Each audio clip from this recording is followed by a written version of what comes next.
ओवीचं वाचन करावं लागेल आपल्याला.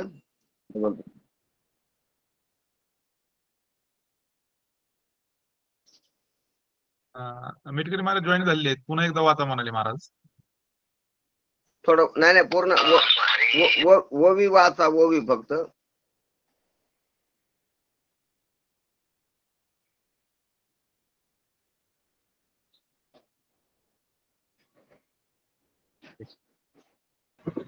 करू का वाचन महाराज? हा, फक्त ओवी वाचा म्हणाले. बर. का परेशी पडे मिठी तेथे नादा सळून उठे, मा वावरी जेल उठी एके आहे. का परेशी पडे मिठी तेथे नादा सळून उठे, मा वावरी जेल. आवाज येतोय का? रेंज हरकती आली तुमची. हो का? विजय महाराज तुमचा आवाज ट्रॅव्हलिंग मध्ये वाटतं, तुमचा आवाज नाही. हॅलो. का परेशी पडे मिठी तेथे नादा सळू उठी, मा वावरी जेल उठी एके आहे. का परेशी पडे मिठी तेथे नादा सळू उठी नुठी, मा वावरी जेल उठी हेके.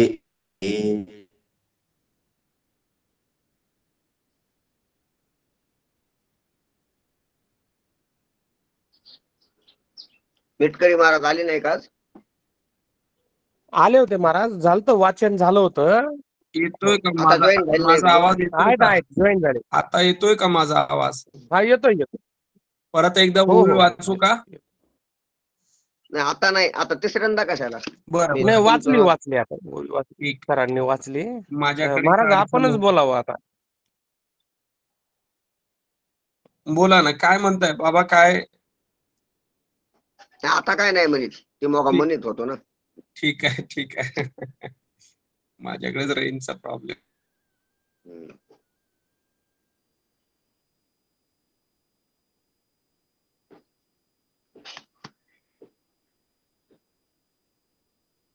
का परेशी पडे मिठी तेथे नादा सळून उठी, मा वावरी जेल होटी हेके आहे.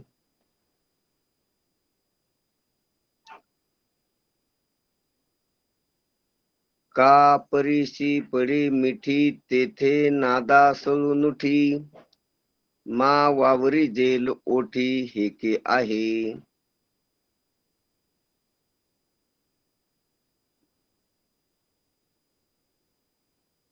माऊली महाराज वैष्णव महावैष्णव ज्ञानोबा राय.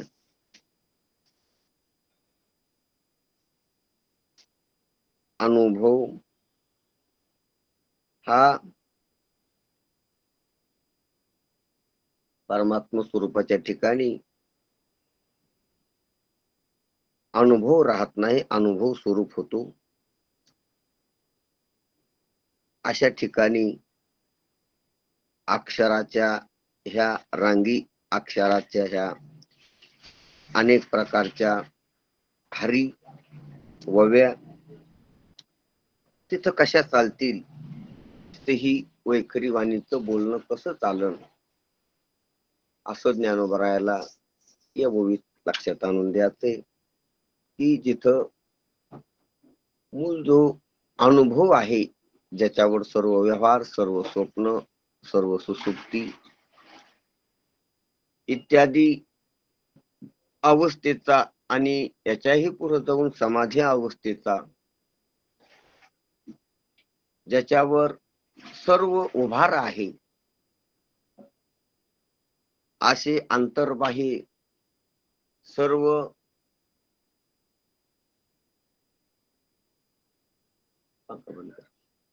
सर्व संसाराचे भाव आणि अभाव ज्याच्यावर आधारित आहेत, असा जो अनुभव,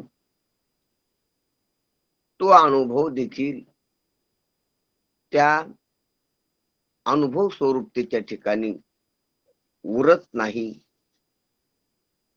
अशी परमात्म्याची स्वाभाविक सहजता आहे, स्वाभाविक सहजता आहे.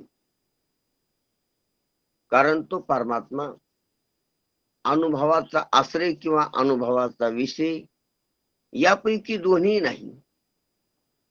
म्हणून तो अनुभवात येत नाही. अनुभवात काय येतंय? अनुभवात अनुभव येतो, अनुभवात अनुभवाचा विषय येतो आणि अनुभवात अनुभवाचा आश्रय देखील येतो. त्या तीनच वर्गाचा अनुभव असतो. ध्यानात घ्या, तीनच वर्गाचा, तीनच घटकाचा अनुभव असतो.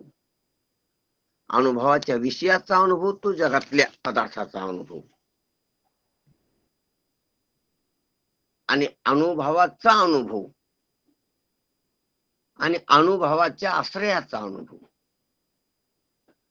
कशाचा अनुभव याला? तो अनुभवाचा विषय. काय याला? तो अनुभव आहे, माहित आहे. कोणाला याला? तर मला याला, त्या अनुभवाच्या अतिरिक्त असलेल्या मला, अनुभवाच्या वेगळ्या असलेल्या मला. कारण अनुभव घेणारा मी अनुभवातला नाही, अनुभवातल्या पदार्थापैकी नाही. आणि मी अनुभव बी नाही, अनुभव मला आहे. अनुभवाचे विषय हे ज्ञेय आहेत, प्रमेय आहेत, हे समोर आहेत. अनुभवाचे विषय, ज्ञेय, प्रमेय, ध्येय किंवा अनुभव्य, त्या अनुभवाचे विषय आहेत. अनुभवाने ग्रहण होणारे त्या अनुभवाचे विषय. अनुभवानं काय काय ग्रहण होते? अनुभवाचे विषय अनुभवानं ग्रहण होते, अनुभव बी अनुभवानं ग्रहण होतो, आणि अनुभवाचा आश्रय सुद्धा अनुभवानंच ग्रहण होतो. जसं सूर्याच्या प्रकाशानं सूर्याच्या प्रकाशात आलेली रूप दिसतात. सूर्याच्या प्रकाशानं सूर्याचा प्रकाश दिसतो. सूर्याच्या प्रकाशानं सूर्य म्हणून जे बिंब आहे ते सुद्धा सूर्याच्या प्रकाशानं दिसते. सूर्याच्या प्रकाशात तीन व्याप्ती होत्यात: विषय व्याप्ती, प्रकाश व्याप्ती आणि बिंब व्याप्ती. हे ध्यानात घ्यायची गोष्ट. तीन प्रकारच्या प्रकाशनाचा व्यवहार प्रकाशात होतो, आणि तीन अलग अलग आहेत. सर्व पृथ्वीवरले जे काही सर्व रूप येत, सर्व आकार येत, याला बी प्रकाशनाचा व्यवहार प्रकाशानं होतो. यायला तर होतो, पण यायला होत असताना प्रकाशाला प्रकाशनाचा व्यवहार बी प्रकाशानं होतो म्हणायला काही हरकत नाही. प्रकाश प्रकाशानं दिसतो, आणि प्रकाश जिथून यायलाय, ज्याचा प्रकाश आहे असा दावा आहे सर्वांचा, ते कड, ते केंद्र, ते प्रकाशाचं उगमस्थान, ते देखील प्रकाशानच प्रकाशित असते. त्याचप्रमाणे ज्ञेय ज्ञानानंच प्रकाशित आहे, ज्ञान ज्ञानानंच प्रकाशित आहे, ज्ञाता देखील ज्ञानानंच प्रकाशित आहे. मग अनुभवाच्या वस्तूचा अनुभव आहे, अनुभवाचा अनुभव आहे, आणि अनुभवी जो आहे त्याचा बी अनुभव आहे. पण प्रत्येकाचा अनुभव वेगवेगळ्या प्रकारचा आहे. कसा प्रकारचा आहे ते आपण पाहत लागलो. ज्या अनुभवात गोष्टी यायला लागल्या त्याचा अनुभवाचा विषय म्हणून अनुभव आहे.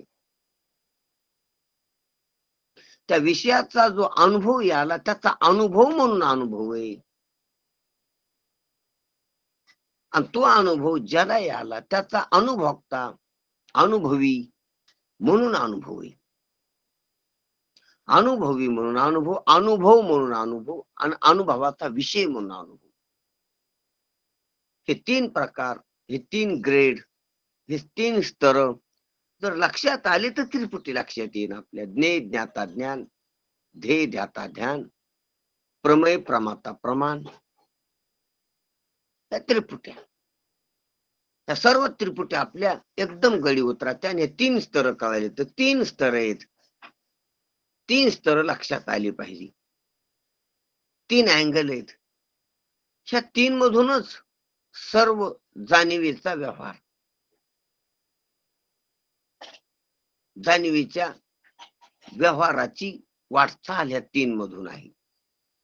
म्हणून त्रिपुटी, ह्या त्रिपुटीला जाणून घ्यायचे. योग्यानं त्रिपुटीला लीन केले, ध्यानात घ्या. सांख्यानं त्रिपुटीला दोन केले, योग्यानं त्रिपुटीला लीन केले. आणि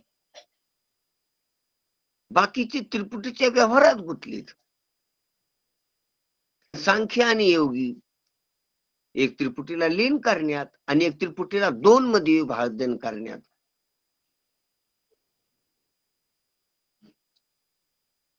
त्याच्यामध्ये त्यांनी आपलं जी विचार पद्धती ती वापरली. योग्यानं प्रयोग पद्धती वापरली आणि सांख्यानं विचार पद्धती वापरली. पण वेदांत शास्त्रानं तीनला दोन नाही केलं आणि तीनला लीन नाही केलं ह्या त्रिपुटीला.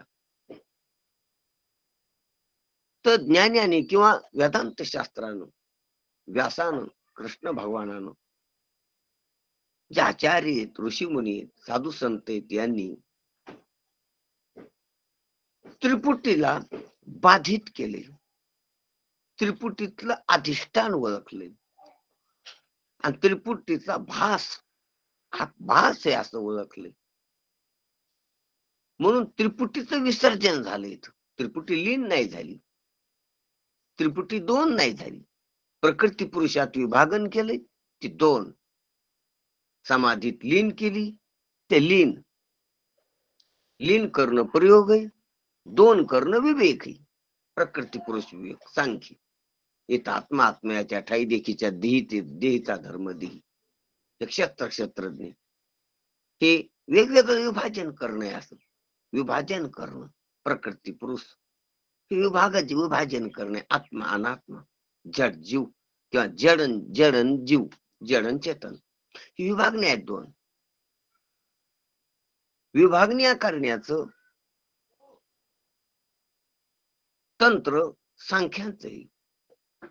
लीन करण्याचं प्रयोग तंत्र, प्रायोगिक तंत्र योग्याचं आहे. पण वेदांत शास्त्रानं बाधित केलं. ह्या अनुभवाला ठांग लावून बाधित होऊन अनुभव संपला. बाधित होऊन तर अनुभव हा ठाऊवरी आपलीच अनवसरी. म्हणजे अनुभव तिथं अनुभव उडाला. अनुभव रूपात विसर्जित झाला. म्हणजे लक्षात आलं पाहिजे शब्द की अनुभव, अनुभवाचे विषय, अनुभवाचा आश्रय आणि अनुभव स्वरूप. हे ध्यानात हे चौथं लक्षात आलं पाहिजे. तीन लक्षात येते. एकच संसार लक्षात येतो, त्याला संसारी म्हणावं. दोन लक्षात येते, त्याला सांख्यशास्त्र म्हणावं किंवा इतर शास्त्र म्हणावं. इतर शास्त्रकारांना त्याचे शब्द दिले की निर्मित आणि निर्मिक.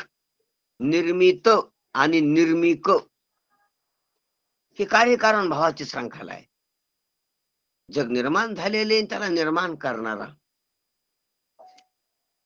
हे इतर शास्त्राचं कार्यकारण भावाचं दोन मध्ये विभाजन केले. म्हणून एकच संसार पाहणारे ते संसारी, संसाराचा निर्माता आणि संसार पाहणारे ते शास्त्रकार, आणि त्यात दोन्हीचं विभाजन करून दाखवणारे ते सांख्य. ह्या सर्व संसाराच्या त्रिपुटीला लीन करणारी ती योगी आणि या त्रिपुटीला बाधित करून अधिष्ठान लक्षणारे ते तत्वज्ञानी किंवा ते वेदांती. ते अशी विभाजन करण्याला जाते. मग यांनी काय केलं तर अनुभवात चौथा पाहिला. अनुभवात तीन पाहिलेली वेगळी आणि अनुभवात चौथा लक्षण केले, चौथ्याच्या ठाई चतुर्थ तुर्या, चौथ्याचं लक्षण. 3 काय आहेत? तर अनुभवाचे विषय, अनुभव आणि अनुभवी हे 3 आहेत. आणि या तिन्हीच विसर्जन होऊन चौथा उघडा पडणं. जसं सर्पाची शेपूट, सर्पाचं पोट आणि सर्पाचं शिर, तोंड, मुख. मुख, पोट, शेपूट 3 पाहणं. आणि एक दोरी पाहणं, जिला मुख नाही, जिला पोट नाही आणि जिला शेपूट नाही. शेपूट, पोट आणि मुख हे अवयव नसलेली, अवयव निरावयव दोरी, हे ध्येय अवयव नाहीत तिला. दृष्टांत निरावयाचा देता येत नाही म्हणून दोरी घेतलेली.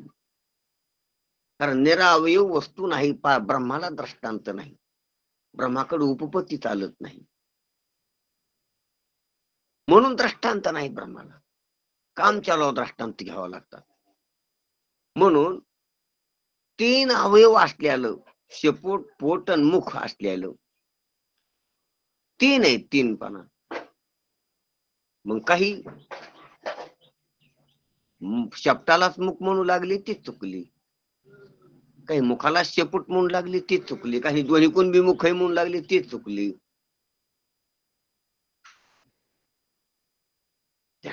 काही सर्वच पोट आहे म्हणले, खरंच सर्पाचं सर्वच पोट आहे.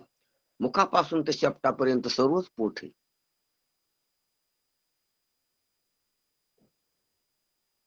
त्याच्या अन्न ग्रहणाच्या ठिकाणाला मुख म्हणतात आणि त्याच्या अन्न त्यागाच्या भागाला शेपूट म्हणते. आणि ते सर्व पोटच आहे म्हणून सर्वच पोट आहे त्याच. पोटाचीच व्याप्ती मुख आणि शेपूट उग नाम मात्र आहे. काही म्हणते शेपूटच हे नसतं, पूर्ण शेपूटच हे असतं ना, शेपटासारखंच ते त्याच. इतर प्राण्याचं शेपूट जसं असतं तसंच सर्पाचं सर्व अंग शेपूट रूपच अंग आहे. असो, हा आपल्याला चिकित्सा करायची नाही, पण सांगायचं तात्पर्य काय आहे? हे शेपूट, पोट आणि तोंड, मुख हे 3 आहेत. 3 वेगवेगळे आहेत का? 3 कोण मोठे आहे? 3ची व्याप्ती कोणाची कुठपर्यंत आहे? हे 3 आहेत का 2 आहेत? 2च आहेत. काय म्हणते? पोट कुठे हो? माग शेपूट आणि पुढे मुख आहे. शेपटाला मुख जोडायला झाला सर्प. 2च आहेत. काय म्हणते? 3 आहेत. 3 आहेत का 2 आहेत? आणि अंधारात सर्प दिसला नाही तर सर्पच नाही, लीन झाला. आणि उजेड आणला तर सर्पच नाही, दोरी. ध्यानात घ्या. 3 पाहणारे, 2 पाहणारे, सर्प लीन झालेली, ज्याचा अंधार पाडला, मंद अंधारात सर्प दिसला आणि गडद अंधार झाला, त्याचा सर्प लीन झाला. सर्प आहे तिथं, फक्त दिसाना. सर्प आहे तिथं, सर्पाची त्यांची तिथं असण्याची शक्यता आहे, तिथं असण्याची तशी बुद्धी झालेली, निश्चय झालेले की सर्प आहे. विपरीत निश्चय. सर्प आहेचा निश्चय, फक्त सर्प अनुभव नाही. सर्प अनुभव वाचून सर्प ज्ञानाचा निश्चय, सर्प वस्तूचा निश्चय, त्याला लीन म्हणावं. म्हणजे सत्यत्व बुद्धी त्याच्याबद्दल आणि ते अनुभवाला येणं. झोपेत आपल्याला जग कसं आहे वाटतंय? सत्यत्व बुद्धीमुळे. अनुभव तर नाही जगाचा झोपेत, पण जग बाहेर आहे. इकडं बायका, पोरं, घर नाहीत का? जग नाही का? फक्त आम्हाला कळाना. तसा रोजू सर्प अंधार जर घन अंधार पाडला तर सत्यत्व बुद्धी असते, प्रतीती नसती, त्याला लीन झालं म्हणून. मग लीन झालं, लीन केलं. डोळे लावून लीन करता येतो सर्प, तो रोजू सर्प. डोळे लावून लीन करणं ही समाधी, आणि गडद अंधारानं लीन होतो ही झोप आहे. आणि सर्प दिसतो ही जागृती, स्वप्न आहे.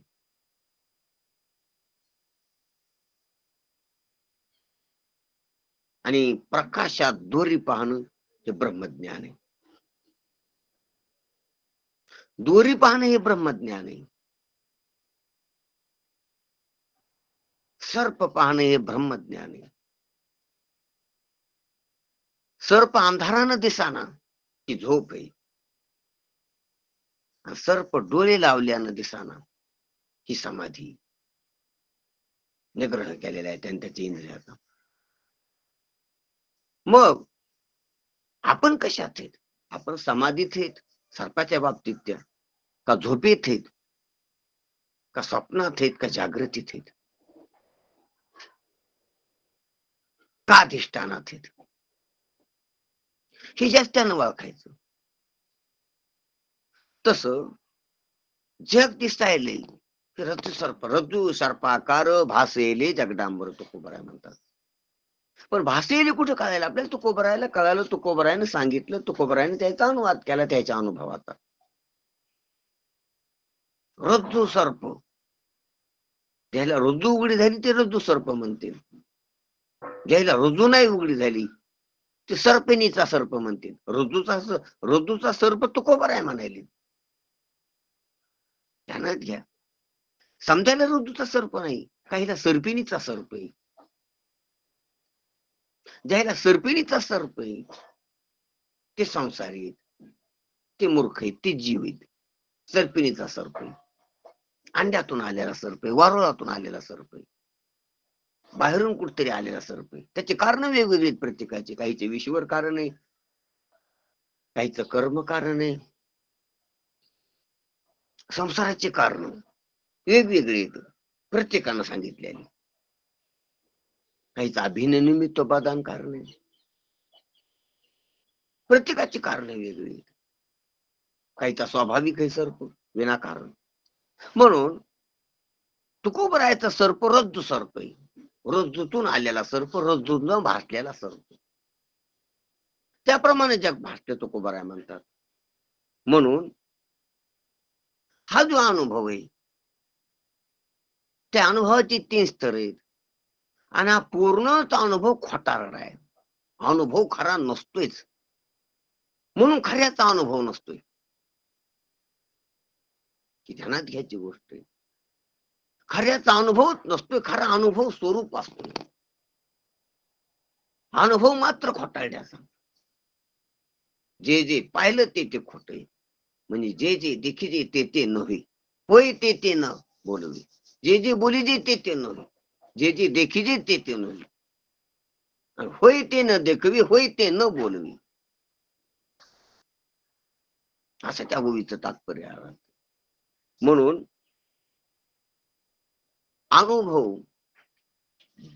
अनुभवरूपते त्या ठिकाणचा अनुभव नसतो. चौथ्याचा जे चौथ आहे ना, ते ह्या याच्यात येत नाही. ती कशात येत नाही? ते शेपट्यात येत नाही, ते पोटात येत नाही, ते मुखात येत नाही. चौथी दोरी का झाली की तिन्ही नाही. 3 पण भ्रांती, 1 पण साच. चांगदेव 65 सांगते. चांगदेव 65 सांगितले ज्ञानोबरायानं की 3 पण भ्रांती चांगदेवा, 1 पण साच आहे. 1 पण लक्षात आला पाहिजे. 3 पण कोणची? तर अनुभव, अनुभवाचा विषय आणि अनुभवाचा आश्रय, ही 3 पदरी दोरी. 3 पण कोणचं? तर पोट, शेपोट आणि मुख. हे 3 असते. सर्पाला 3 असते, सर्प 1 नसतोय. एकात 3 आहे, 2 in 1, 2 in 3, 3 in 1. एकात 3 आहेत, तो सर्प. सर्पाच्याच मागायला भागाला शेपूट म्हणते, सर्पाच्या समोरच्या पुढच्या शिरो भागाला मुख म्हणते, आणि सर्पाच्याच मध्य भागाला पोट म्हणते. हे 3 अवयव सर्पाचे आहेत. तसं संसाराच्याच समोरच्या भागाला विषय म्हणते, संसाराच्या मधल्या भागाला अनुभव म्हणते, सर्पाच्या संसाराच्या मागच्या भागाला ज्ञाता म्हणते, भोक्ता म्हणते, अनुभवी म्हणते, प्रमाता म्हणते, ध्याता म्हणते. मागच्या भागाला काय म्हणते, मधल्या भागाला काय म्हणते, तर पुढच्या भागाला काय म्हणते, हे ध्यानात आलं पाहिजे. आणि 3 आहेत, 3चं वर्णन नाही, 3चा अनुभव आहे. 3 प्रकारचा अनुभव आहे. प्रकाराचे 3 तुका म्हणे गेले जण केले जण. 3 आहेत आणि 3 बी भ्रम आहे, 3 बी विपरीत ज्ञान आहे. यथार्थ नाही ती 3 बी विपरीत नाही, ते विपरीत ज्ञान आहे, भ्रम ज्ञान आहे. 3 प्रकारचं. आणि 3 प्रकारचं ब्रह्मज्ञान 4थं लक्षात आलं, 4थं लक्षिलं. चौथ्याची यथार्थता लक्षात आली की तिन्ही मावळतील, तिन्ही राहत नाहीत. ही वस्तुस्थिती. चौथा वस्तुस्थिती, चौथा भ्रांती नाही. चौथी वस्तू आहे आणि या तीन भ्रांती आहेत. तशी दोरी वस्तू आहे आणि शेपूट, पोट आणि मुख भ्रांती आहेत. तीन मिळून सर्प हा भ्रांती. तसा तीन मिळून संसार ही भ्रांती. संसार एक नाही, तीन मिळून आहे. अनुभवी, अनुभव आणि अनुभवाची विषय, तीन मिळून संसार आहे. एक नाही संसार. नुसतं शेपूट नसते, नुसतं पोट अजिबातच नसते, मुख नुसतं नसते, नुसतं मुख नाही. मुख पोटालाच वळलेला असते आणि पोट शेपटालाच वळलेला असते. तिन्ही मिळून सर्प जगत असतो, जिवंत असतो. ध्यानात घ्या, ध्यानात घ्या. तिन्ही मिळून सर्प जगतो, तिन्ही मिळूनच सर्प आहे. सर्प एकटा नसतो, तिन्ही एक वाटलेली असतात, त्याला सर्प म्हणतात. तिन्हीची धारा असते, त्याला सर्प म्हणतात. तशी त्रिपुटीची धारा आहे, त्याला संसार म्हणतात. आपण हे लक्षात घेत नाहीत. आपल्याला वाटतं काय करायचं, नुसतं संसार संसार. अरे नसतो संसार संसार. अनुभवाशिवाय संसार नसतो आणि अनुभवी शिवाय अनुभव नसतो. अनुभवी अनुभव आणि म्हणून अनुभव मध्ये पोट आहे. ध्यानात घ्या, अनुभव हे पोट आहे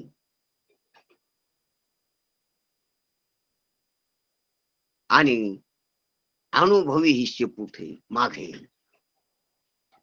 आणि अनुभवाचा विषय हे विषारी विषय आहेत पुढं. तेच ग्रहण होते, तेच गिळल्या जाते नेहमी तोंडाद्वारे. म्हणून विषय विषय विषारी, विषारी मुख विषय. आणि पोट हा अनुभव आहे, त्याच्यातूनच फुटते दोन्ही करतो. माग शेपूट आणि पुढं मुख. हे पोटातून पोटाची दोन आहेत, मागचा एक आणि पुढचा एक. तसं अनुभवाचे दोन पार्ट आहेत, पुढे विषय आणि माग विषय किंवा अनुभवी. म्हणून हे तीन मिळून सर्प आहे. तीन अवयवाचा सर्प, तीन परताचा सर्प, तीन विभाग आहे. आणि तिन्ही विभाग दोरीत नाहीत आणि तिन्ही विभाग दोरीवर आहेत. तिन्ही विभाग दोरीवर आहेत, तिन्ही विभाग दोरीत नाहीत. दोरी नाही कळाल्यावर तीन असते, दोन्ही कळाल्यावर दोरी कळाल्यावर तीनही नसते. दोरीच्या ना कळण्यात तीन येते आणि तीन असून एक सर्प वाटतो, हे विभ्रमच आहे.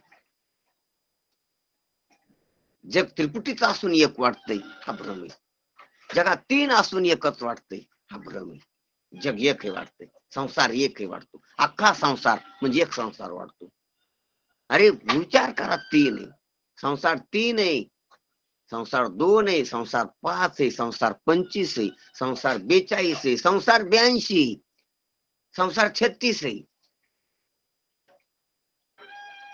संसार, 21 आहे संसार, 11 आहे संसार, 7 आहे संसार, 5 आहे. किती जणांना मारला, वेगवेगळा मारला. किती संसार, संसार अनेक आहे, संसारच नाही. काही जे खोट आहे ना, त्याला कोण बी मोजता येते, किती मोजता येतो, किती बी भरत येते आणि काहीच नसते. खोटे पैसे किती बी असतात, त्याच्यावर आकडा टाकला तेवढे असते ते आणि काहीच नसते. खोट्या पैशाला काय, तुम्ही 100चा आकडा टाका 100 येते, 5चा आकडा टाका 5 येते, 10,000चा आकडा टाका 10,000ची नोट होती. व्यवहारात नाही 10,000 नोट, पण त्याच्यात होती आणि काहीच नसते. त्याप्रमाणे संसार किती बी भरतो, तुम्ही मोजण्या पण आहे, तुम्ही मोजा, तुम्ही आकडा टाका, तेच काय खऱ्यानं काहीच नाही. त्याप्रमाणे आणि कमीत कमीत निम्नतम पाहिलं तर तीन आहे, शेपूट, पोट, मुख. अनुभव, अनुभवी, अनुभवाचा विषय. आणि तिन्ही त्रिपुटी दोरीवर आधारलेली, तशी तिन्ही त्रिपुटी खऱ्या सत्स्वरूपावर आधारलेली. जे निराभास तत्व आहे, जे अधिष्ठान स्वरूप आहे, जे सत्य आहे, जे त्रिपुटीला अधिष्ठान असून त्रिपुटीच्या पार आहे, जे सर्पाला अधिष्ठान असून सर्प त्याच्यात नाही, सर्पाच्या पार आहे. सर्प त्याच्यात नाही, ते सर्पात गुंडाळलेलं नाही. ते सर्पानं बद्ध नाही, सर्पानं मुक्त बी नाही म्हणता येत. दोरी सर्पानं बद्ध आहे का मुक्त? अरे बद्ध म्हणल्यावर मुक्त म्हणावं लागेल. ती बद्धच नाही कधी, बंधन ते नाही ठावी, मुक्त काशिया म्हणावी. तसा परमात्मा संसारानं बद्ध आहे का मुक्त? अरे बद्ध तर म्हणताच येत नाही, पण मुक्त पण म्हणता येत नाही.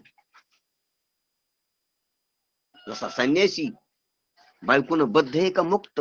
बायकोच्या विळख्यात पळड्याला का बायकोपासून मुक्त आहे संन्यासी? अरे बायकोच्या विळख्यात, बायकोच्या भावऱ्यात तर पळड्यालाच नाही, पण मुक्त पण म्हणता येत नाही त्याला. ज्यानं बायको होती सोडली त्याला मुक्त म्हणावं लागल.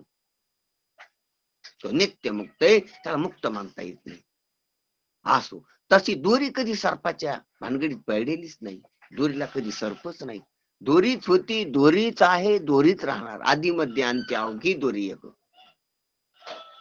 असो सांगायचं तात्पर्य काय आहे तर अनुभव हा ठाऊवरी आपलीच अनुसरी, त्या ठिकाणी अनुभव रूपतेच्या ठिकाणी अनुभवाला जागा नाही, अनुभवाला आयुष्य नाही, अनुभवाचं अस्तित्व नाही, अनुभवाचं जीवन नाही. तिथं कुठं? अनुभव स्वरूपतेच्या ठिकाणी. म्हणून ब्रह्मात ब्रह्मज्ञान नाही, ब्रह्मात भ्रम नाही, ब्रह्मात भ्रामकता नाही. तीन लक्षात. भ्रमित, भ्रम आणि भ्रामक. भ्रामक जग आहे, भ्रम हा जगाचा अनुभव आहे. आणि भ्रांत हा जीव आहे. अनुभवी जीव म्हणतो तो भ्रांत आहे.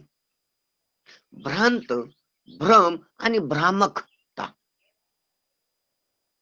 ध्यानात घ्यायचं. ही सर्व भ्रमाची त्रिपुटी, भ्रमाची शृंखला आहे.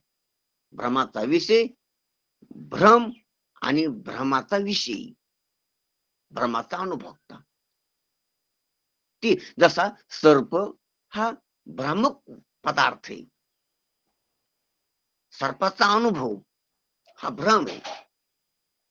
आणि सर्प सर्प मानणारा, मी सर्प पाहिला माझ्या पुढे सर्प आहे असा म्हणणारा भ्रांत आहे. भ्रांत, भ्रांती, भ्रांत, भ्रांताला भ्रांती असते, भ्रांताला भ्रांती असते. भ्रामकताची, भ्रामक, भ्रामक. संसार भ्रामक आहे. भ्रमाचा विषय भ्रमानं दिसलेला आहे, भ्रमानं आहे. त्याला आहे म्हणणं हा भ्रम आहे, आणि आहे म्हणणारा भ्रांत आहे. ध्यानात घ्यायची गोष्ट आहे. म्हणून ही त्रिपुटी आणि तिन्ही बी नाही अनुभव रूपतेच्या ठिकाणी. जर त्या अनुभवाचं बुड पाहत गेले, विश्लेषण करीत गेले तर तिन्ही सापडत नाहीत. जसं त्या रोज सर्पाचं विश्लेषण करीत गेले तर शेपूट, पोट आणि मुख सापडत नाहीत. तिथं नाहीत, तिथं म्हणून सापडत नाहीत. त्याप्रमाणे संसार नाही म्हणून सापडत नाही.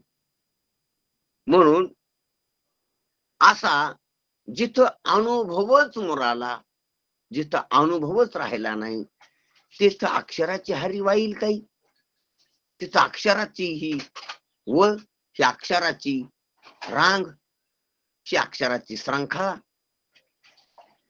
हे शब्दाचं जंगल, ही शब्दाची प्रवृत्ती, हे बोलणं, हे ऐकणं, हे समजून घेणं, हे समजून देणं, हे कुठं चलन तिथं?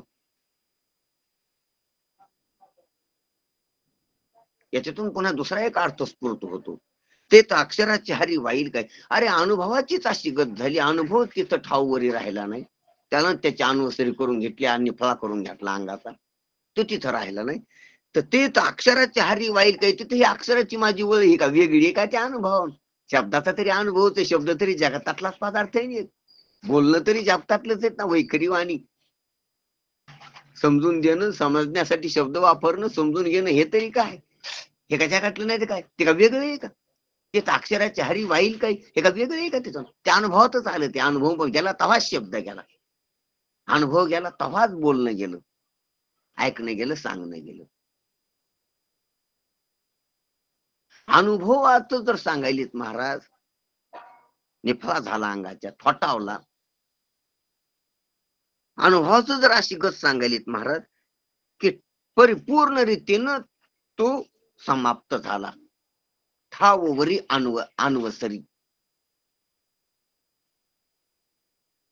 अनुभव हा ठाववरी आपुलीची अनवसरी. त्यानं स्वतःच्या अंगाचा ग्रास केला, गिळून घेतलं स्वतःच्या अंगाला, स्वतःच्या अंगाला चावून खाल्लं त्यानं अनुभवानं. आणि अशा ठिकाणी जिथं अनुभवच अनुभवानं गिळून घेतला, अशा ठिकाणी अक्षराची हारी काय वेगळी राहिली काय? माझं बोलणं, माझे काय, हे काय बोलणं, वैखरी वाणी, शब्द, ध्वनी, ही काय वेगळी राहिली काय? हे स्वरण, हे व्यंजन, हे 52 मातृका तिथे का वेगळ्या राहिल्या काय? जगातल्याच पदार्थ येत नाही. सर्व जगताचा अनुभव, अनुभव रूपतेत जर विलीन झालं, अनुभव रूपच जर झालं, सर्व झालं, अनुभव ठोठावला, अनुभव मराला, तर तिथं अक्षराची हार काय वेगळी राहिली काय? माझं बोलणं काय वेगळं राहिलं का? हे त्याच्यात गेलं नाही का? ते का वाहिलंय का त्याच्याहून? ते अक्षराची हरी वाईल काही, ते का वेगळं राहिलं का? ध्यानात घ्या. जर महाभारताच्या युद्धामध्ये एवढ्या एवढ्याली सूरवीर मेली, केवढे रथ स्वार गेली, घोडे स्वार गेली, हत्ती स्वार गेली, म्हणजे काय काही पाय पायी तलवार हातात घेऊन होती ती, त्याचं काय? ते का वेगळी राहिली का? त्याचं काय सांगायचं? आणि ज्याच्या हातात तलवार नव्हती, अशी चालते राग ती, त्याचं कशाला बोलायचं? अरे जिथं वीर सूर वीर धारा तीर्थी पडली, त्याची रक्ताची सडी पडली, मांसाची पर्वतासारखी पडली, रथ चालायला अडचणी झाल्या, प्रेतानं इतके प्रेत पडले तिथं, एवढ्या एवढ्याने मोठमोठाली, कर्णासारखी, दुर्योधनासारखी, दुःशासनासारखी, शकुनी सारखी, काय सांगा, अश्वत्थामासारखी, गंगा भीष्मासारखी, कृपाचार्यासारखी, काय साधी होते की? एवढ्याली पडलीत, आणि तुम्ही ते पायदळ होता आणि एक बिगड तलवारीचा मांस आला होता आमच्याकडून, ते आहे का? अरे त्याला कशाला विचारतात? ते तर कशाने आला, तोडातोडीतच गेला असं तो, त्या पळापळी धावपळीतच तो चेंगरून मिळाला असं. ते का त्याचं कशाला वेगळी कथा सांगायची, त्याचं कशाला वेगळं एक निरूपण करायचं, त्याचं कशाला मनावर घ्यायचं? एवढ्याली गेली आणि त्या बाकीच्याच कशाला? त्याप्रमाणे ज्ञानोबा म्हणते ते अक्षराची हारी वाईल काही, ते का वेगळी एक अक्षराची हार. शब्द बोलणं आहे काय? त्याचं काय वेगळं खंडन करायचं का? शब्दाला काय वेगळं म्हणायचं का? समजा जगाचाच अनुभव जिथं बुडाला, ते शब्द एक विषय म्हटला. 5 विषयाचं जग आहे जागृतीतलं, त्याच्यातला शब्द एक विषय. 5 पट्ट्याचं जग आहे, त्यातला एक पट्टा आहे. 5 वळीचं जग आहे, त्याच्यातली एक वळ आहे शब्द. आणि सर्वच जग गेलं तिथे शब्द कुठे राहिले? सर्वच ब्रह्मांड गेलं तिथं वाण्या कुठं राहिले? तिथं बोलणं ऐकणं कुठं राहिले? तिथं कानन मुख कुठं राहिलं? म्हणून हे बी गेलं तिथं, अनुभव बुडाला, संसार बुडाला, अनुभव गेला. म्हणून असं ज्ञानोबारायानं अनुभवाचं खंडन केलेले अनुभव अमृतात, अमृत अनुभवात. ध्यानात घ्या, ध्यानात घ्या गोष्ट, ध्यानात घ्या गोष्ट. म्हणून अमृत अनुभवात अनुभव नाही, तर ध्यानात घ्या, ऐकायला विरोधाभास वाटत. खरंच आहे अमृत अनुभव, आणि अनुभव मिटणंच अमृतात आहे. कारण अनुभव तितका अमृताचा असतो, अनुभव जडाचा असतो, अनुभव प्रकृतीचा असतो, अनुभव उपाधीचा असतो, अनुभव त्रिपटीचा असतो. आणि त्रिपटीत मृत्यू आहे, काय आहे? द्वैत.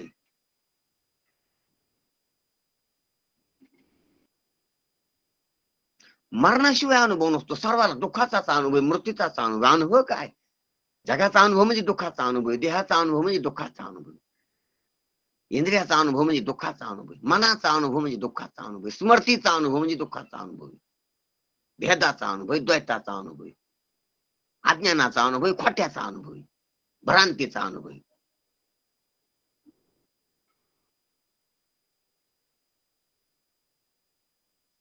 आणि ते अनुभव संपूर्ण म्हणजे अमृत आहे. अनुभव तितका मृतच असते.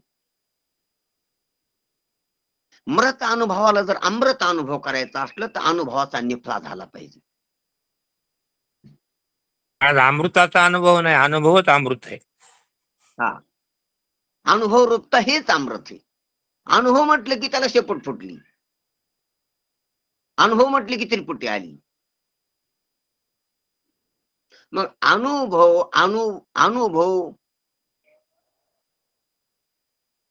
रूपतेत विसर्जित होणं हाच अमृत अनुभव आहे.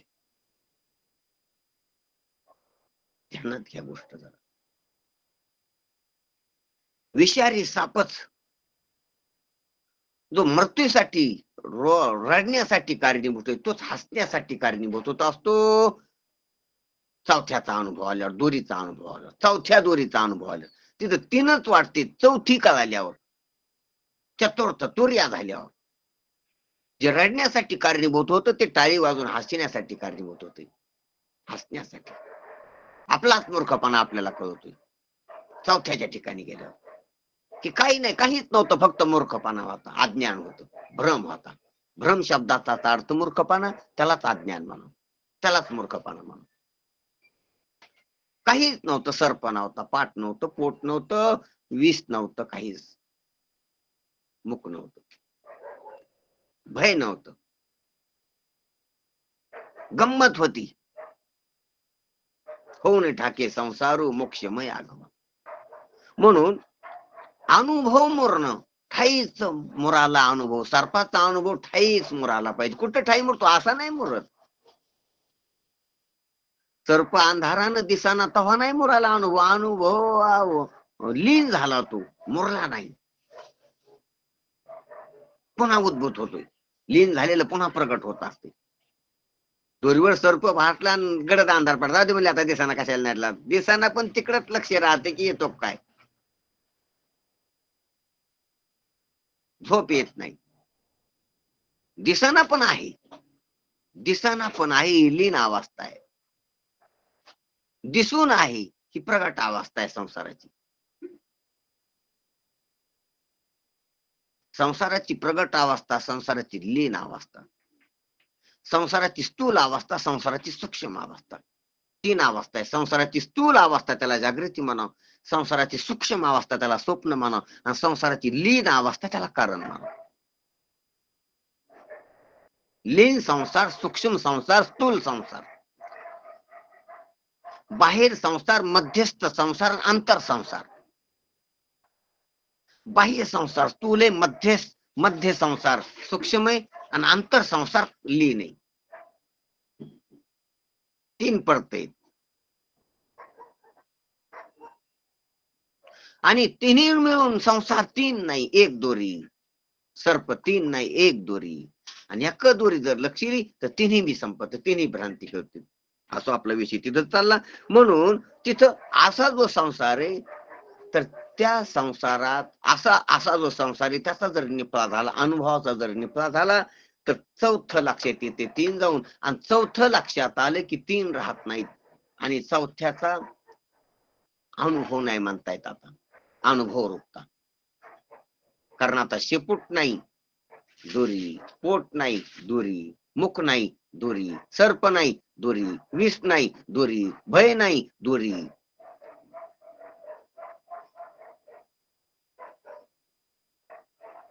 ध्यानात घ्या. त्याचं एकच उत्तर आहे दोरी. काही बी मनात येतं त्याचं एकच उत्तर आहे दोरी. कोणते प्रश्न करा, एकच उत्तर आहे दोरी.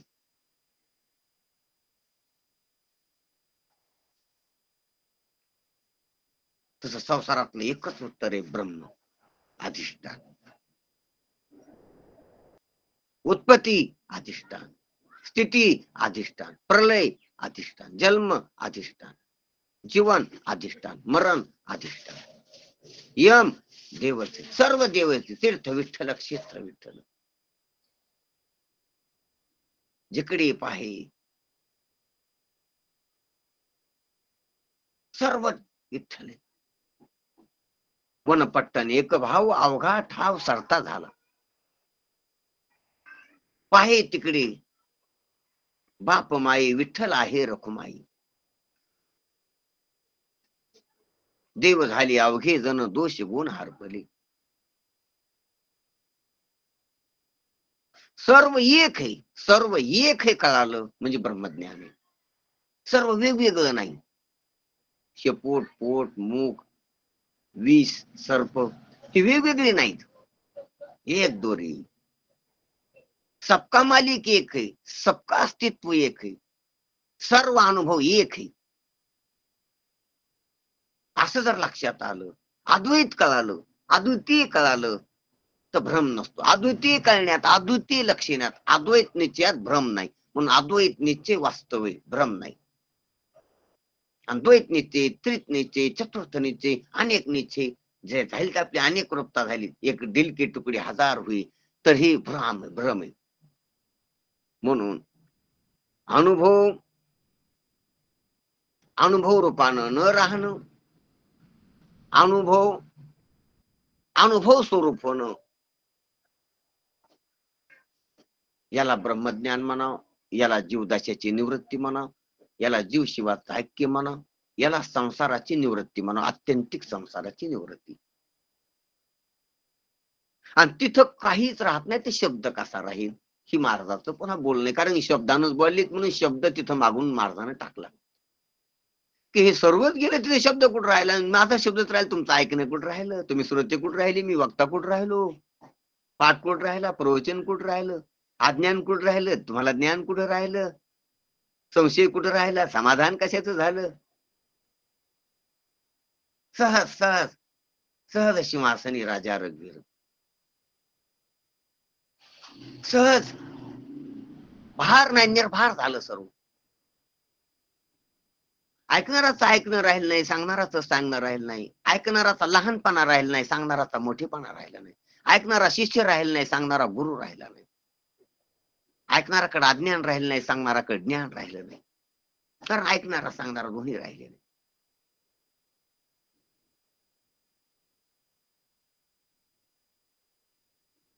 पहा महाराज काय म्हणते, जे तर सांगते याची सांगणे खुंटी, ऐकते याची ऐकणे खुंटी. काहीतरी जे जाणणे सान मोठी उरून दी, अशी उभी आहे. हे जाणणं आहे ना, हे जे लक्षात घेणं, हे जे लक्षण आहे ना, हे जे अद्वैत ज्ञान आहे ना, इथं लहान मोठं राहत नाही. लहान मोठं राहत एकेकाला गती पाहिजे. कि वारकरी संप्रदायाचं, कि साधू संतांचं वैभव आहे. लहान मोठेपणा हरपाला आणि एक झालं. अवघेच एक झाले, मागेल्या भरा आली. एकची टाळी झाली चंद्रभागे वाळवंटी. सर्वाची टाळी एक, एका तालात, एका कालात, एका छंदात, एका दिशेनं एकच टाळी. चोखोबाची टाळी वेगळी नाही, ज्ञानोबाची टाळी वेगळी नाही, सावतोबाची टाळी वेगळी नाही, जनाबाईची टाळी वेगळी नाही, मुक्ताबाईची टाळी वेगळी. कोणाची स्त्री नाही, कोणाची पुरुष नाही, कोणी लहान नाही, कोणी मोठं नाही, कोणी कोण्या वर्णातलं नाही, कोणी कोण्या धर्मातलं नाही, कोणी वयानं मोठं नाही, कोणी वयानं लहान नाही, कोणी ज्ञानानं मोठं नाही, कोणी ज्ञानानं लहान नाही, कोणी अधिकारानं मोठं नाही, कोणी अधिकारानं लहान नाही. त्या सर्व कल्पना आहेत, त्या सर्व वल्गना आहेत, त्या सर्व भ्रांती आहेत. सर्वाचा एकच आवाज, एकच ध्वनी, सर्वांचं एकच अस्तित्व. ध्वनी म्हटल्यापेक्षा एकच टाळी. ही एक टाळी कुठे? एक टाळी अशी चंद्रभागेत आहे. चंद्रभागेत काल्याच्या कीर्तनात एक टाळी वाजली, त्याला काला म्हणावं. चंद्रभागेत अशी एक टाळी, एका तालात, एका मानात, एका कालात, सहज सर्व वर्णाभिमान विसरून टाळी येते, कुल गोत्र विसरून टाळी येते,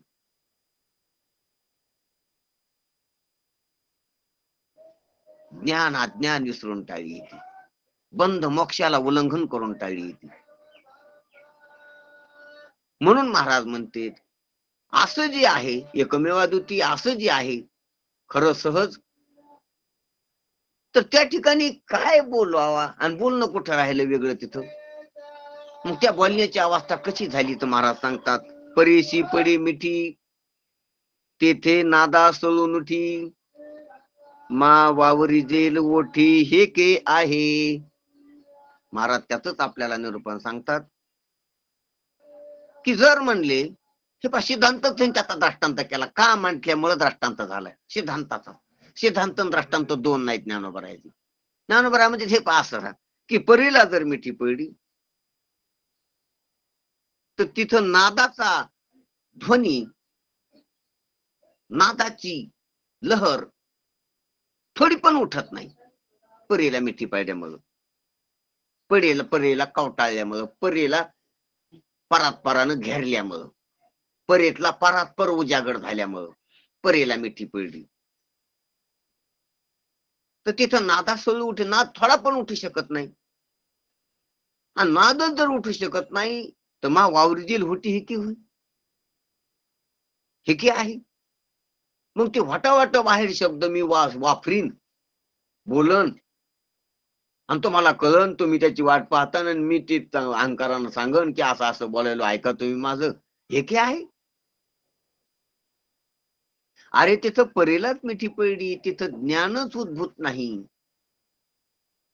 ज्ञानाची उद्भूत अवस्थाच नाही त्या ठिकाणी, ज्ञानाची अभिव्यक्तीच नाही. ज्ञान आहे सहज स्वरूपानं ज्ञान आहे, पण ज्ञानाची अभिव्यक्ती नाही. परेलाच मिठी पडली, परेलाच कुलूप पडलं, परास लॉक झाली, परात बुक झाली.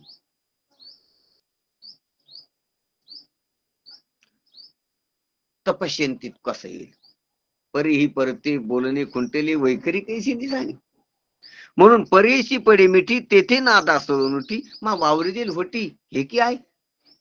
मग तिथं बोलता येईल, गप्पा मारता येते ना, असं आहे का. जसा समाधीमध्ये गप्पा मारता येत नाहीत योग्याच्या, का तर तो जागृती वलांडून स्वप्न वलांडून सुसुप्ती वलांडून पलीकडे गेलाय, परेकडे गेलाय. जागृती वलांडून म्हणजे वैखरी वलांडून, स्वप्न वलांडून म्हणजे मध्यमा वलांडून, सुसुप्ती वलांडून म्हणजे पश्यंती वलांडून पश्यंतीच्या पलीकडे तटाला गेलाय. परीच्या आणि पश्यंतीच्या मध्यात गेलाय, त्या बांधावर योगी समाधी. तर गप्पा मारतो का, खातो का, श्वास पण घेत नाही, संकल्प पण नाहीत, विकल्प पण नाहीत, तिथं सर्व लीन अवस्था आहे.